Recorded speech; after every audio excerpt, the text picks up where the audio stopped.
do more in Afghanistan. It has to be done. Intelligence has to be overhauled, especially in human intelligence, and he's got proposals on that, like getting agents who can speak the local languages. A lot that still has to be done there.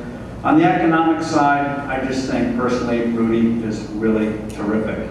Just the other day he proposed a tax change. He proposed the biggest tax cut in American history. He also proposed allowing the American people, if they wish, to fill out their tax return on a single sheet of paper. I really like that.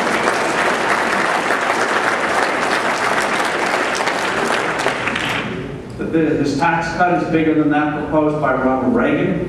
He would have the rates go from 6 rates down to 3. Top rate would go from 35 to 30. If you're currently saying the 30%, 33% bracket, 28%, your tax rate would go down to 15. Lowest rate would stay at 10, and the 15 rate would go down to 10, 10, 15, and 30. That is a huge boost for struggling people with middle incomes. At the same time, he wants to reduce the business tax. We have the second highest business corporate tax in the world, profits tax. He wants to cut that from 35 to 25. No other candidate comes close to that kind of proposal. And capital gains, which is essential. If you want risk-taking in this country, he wants to cut it from 15 to 10. You put that together, simplicity and major tax cuts, and you'll really see America roar ahead.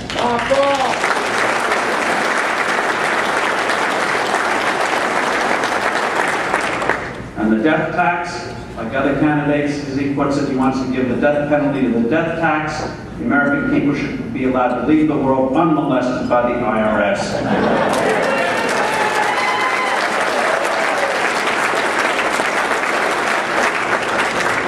Or as our founders would say, no taxation without respiration. In other areas like healthcare, $15,000 tax credit for families. Just ask yourself on healthcare, why do we have a healthcare crisis in this country? Think of it in any other area. If people want more of something, as our baby boomer, my generation, we're going to need more healthcare, want more healthcare, we're living longer. Some may think that's a crisis, like my heirs, but I think it's a good thing. But in any other area, if people want more credit cards, FBNA is happy, Bank of America is happy. People want more software, Silicon Valley is happy. What is happening in healthcare? Why is the demand for more healthcare considered a crisis instead of a huge entrepreneurial opportunity? Bottom line is the crazy way we finance it, all third party. Disconnect between the providers and the consumers.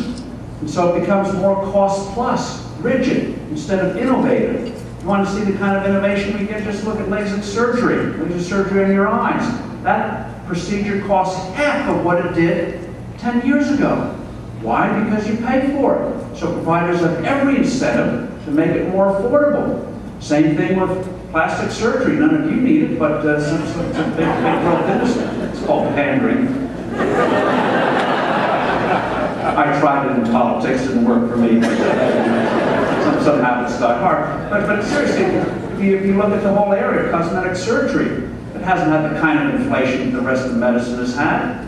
Because again, you have no disconnect between providers and consumers. And so if we remove the barriers to things like health savings accounts, allow people to have more control over those resources, we'll start to get the kind of productivity that we get elsewhere.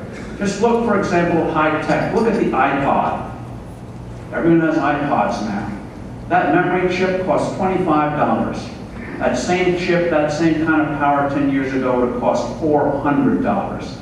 400 to 25, we can get that in healthcare and make that a growth industry instead of seen as a liability industry. Now, can somebody like Rudy do those kinds of things? I saw it in New York City, what he did. When he became mayor, disaster. City's economy shambles, $2.3 billion deficit. Everyone told him, raise taxes, Rudy, you can blame it on your predecessor for giving you this big deficit. He took that as tax increase proposal, literally threw him in a scrap basket and said, we're going to do things differently. Even though he was a Republican in a city, overwhelmingly Democrat, 45 Democrats, only 6 Republicans on the city council, he cut spending, kept it below the rate of inflation, enacted 23 tax cuts, reduced the size of the city bureaucracy, this in New York, liberal New York, even as he increased the number of police and teachers. Heck of an achievement. As a result, during his reign as mayor, New York City went from a lagging economy to an economy that was beating the rest of the nation, cut unemployment from 10% to 5% in 8 years. Other areas, welfare. New York City had 1.1 million people on welfare when he took office. He cut that by 670,000 of his welfare programs. This in liberal New York. A huge achievement on crime. We forget today, crime was once seen as something you had to live with. Hideous thing, especially in New York. Remember Times Square, you went there, you didn't want to go there. Today it's a tourist mecca. Because of the reforms he introduced, New York City cut crime more than any other major city in America. And indeed, the world, the homicide rate, for example, went down almost 70% to levels we hadn't seen in 40 years. So on the tax side, first time ever in New York City history, certainly the last 100 years, the city tax burden on its citizens went down instead of up. Welfare slashed, crime slashed, this with a Republican and a Democrat city. So when he talks about spending restraints, this is a fellow who can deliver. The record is there. So that's why I'm backing Rudy Giuliani. Thinking big, proposing big, record of delivery. And also, though, we have to keep what Mike said in mind. Whoever our nominee is infinitely better than what the other side is offering. And make no mistake, this election is critical. I heard a story the other day, just the other day, somebody had asked, had one of the big book-selling companies, I think it was B&M, I'm not sure, what was the most significant book his stores had ever sold? And you expected something, either a philosophical book, Bible, or something like that. And his answer was, some of you may be old enough to remember this, The Little Engine That Could. Wonderful story. Well, America is not a little engine, but it is a nation that always says we can do the seemingly impossible in a positive way.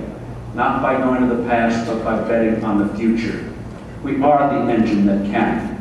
And if Republican principles triumph with your help, indeed, we're going to have dinners like this in the future, and they're going to be very happy affairs, because America will be going in the right direction, and the world can see that a great nation can move forward, innovate, lift opportunities for all, and fight evil at the same time. Thank you very much.